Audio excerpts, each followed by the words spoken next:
کسی ملک پر ایک مغرور بادشاہ حکومت کرتا تھا۔ وہ ہیرے جواہرات، شان و شوکت اور اپنے جاہ و جلال کے نشے میں بدمست ہو کر رعایا کی طرف سے بالکل غافل ہو چکا تھا، اور اسے ان کی مشکلات اور پریشانیوں کی کوئی فکر نہیں تھی۔ کچھ لوگ اس کے لیے بد دعائی کرتے تو کچھ اس کے لیے ہدایت اور نیک توفیق کے طلبگار ہوتے۔ ایک وقت آیا جب خدا نے رعایا کی سن لی۔ ہوا یوں کہ بادشاہ ایک دن نہایت شان و شوکت سے سپاہیوں کے لاہو لشکر کو ساتھ لے کر شکار پر نکلا۔ جنگل میں اسے ایک ہرن نظر آیا۔ اس نے اس کے پیچھے گھوڑا دوڑا دیا۔ ہرن کا تعاقب کرتے ہوئے وہ بہت دور نکل آیا اور راستہ بھٹک گیا۔ وہ اپنے محافظ دستے اور تمام درباریوں سے بچھڑ گیا تھا۔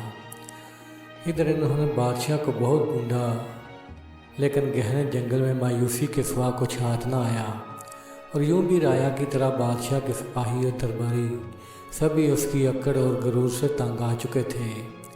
انہوں نے اپنے فرمانروا کی تلاش بند کر دی اور واپس لوٹ گئے۔ بادشاہ سارا وقت راستہ تلاش کرتا رہا، لیکن نہ تو اسے اپنے محل کی طرف جانے کا راستہ ملا اور نہ اس کے درباری۔ اس دوڑ دھوپ میں اسے پیاس لگنے لگی، مگر کہیں بھی پانی نہیں ملا۔ میلوں چلنے کے بعد اسے بہت دور ایک جھونپڑی نظر آئی تو وہ خوشی سے پاگل ہو گیا۔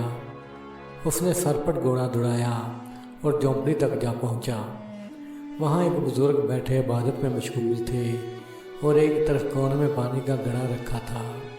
بادشاہ نے بڑی بےتابی اور خشک زبان کو بمشکل حرکت دے کر بزرگ سے پوچھا، ایک گلاس پانی مل جائے گا؟ ہاں مل جائے گا، مگر ایک شرط پر۔ بزرگ کی پرجلال آواز جھونپڑی میں سنائی دی، مجھے ہر شرط منظور ہے، میں اس سلطنت کا حکمراں ہوں، مجھے پانی پلا دو۔ بادشاہ نے بےتابی سے کہا، مگر اس موقع پر بھی اس نے اپنی امارت کا احساس دلانا ضروری سمجھا تھا۔ پہلے شرط سن لو، پانی کے گلاس کے بدلے میں تمہاری پوری سلطنت لوں گا۔ بزرگ نے درستی سے کہا، پوری سلطنت ایک گلاس پانی کے بدلے؟ بادشاہ نے حیرت سے پوچھا۔ بزرگ نے کرہت لہجے میں کہا، ہاں منظور ہے تو ٹھیک، ورنہ یہاں سے چلے جاؤ اور مجھے عبادت کرنے دو۔ پیاس کی شدت سے بادشاہ کو اپنا دم نکلتا محسوس ہو رہا تھا۔ اس نے نڈھال ہو کر کہا، مجھے منظور ہے، آپ مجھے پانی دے دیں۔